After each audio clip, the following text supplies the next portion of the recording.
Hello mga kakusina! Ang recipe natin ngayon, gagawa tayo ng pork siomai at ang ating pangmalakasang sauce na chili garlic in oil. Sobrang sarap at hindi ka mapapahiya dito kung ito ang gagawin mong pangnegosyo. Dahil sa sauce pa lang, ulam na.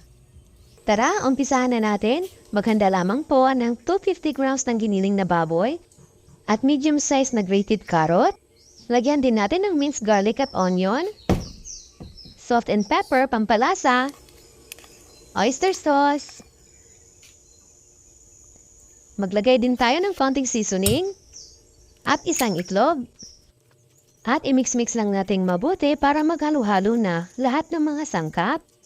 Napakasarap nitong pork siomai na recipe natin.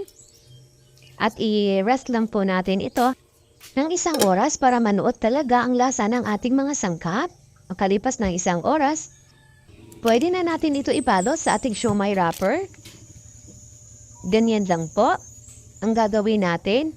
Napakadali lang po gumawa ng siomai. Para sa mga beginners, sundan nyo lang po kung paano po ito ginawa. May kanya-kanya tayong paraan sa paggawa ng siomai. Depende na sa inyo kung ano ang paraan nyo sa pagbalot nitong pork siomai. At ulitin lang natin ito hanggang sa matapos natin lahat. At ayan na po, nakagawa tayo ng 25 pieces na pork siomai. At dito sa ating steamer, naglagay lang ako ng parchment paper para hindi dumikit ang ating mga siomai. At i-steam lang po natin ito ng 25 to 30 minutes. While waiting po na maluto ang ating siomai, gagawa muna tayo ng sauce. At dito maghanda lang tayo ng chili and garlic. Konti lang ang gagawin nating sauce kasi konti lang naman ang siomai natin. Lagyan lang natin ng konting oil. At i-blend lang natin. Kung walang blender, pwede naman mano-mano lang. At ilagay na natin ang na-blend na chili and garlic. I-mix-mix lang natin. At dagdagan lang natin ang vegetable oil. At i-mix-mix natin ulit. At pwede na natin ilagay ang ating mga pampalasa, salt and pepper, oyster sauce, sugar, at i-mix-mix lang natin. Napakasarap ng sauce natin. Sa sarap nito, pwede na natin ito iulam. At ayan, luto na ang ating sauce. At luto na rin ang ating siomai.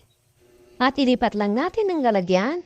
At ayan na po ang ating napakasarap na sauce at pork siomai. Kung nagustuhan nyo ang ating recipe, pakipollow na lang po ang ating page at pa-share ang video. At ayan na po, lalagyan muna natin ito ng sauce. Natatakam na ako. Paborito ng asawa ko ang siomai, kaya ni-request niya ito.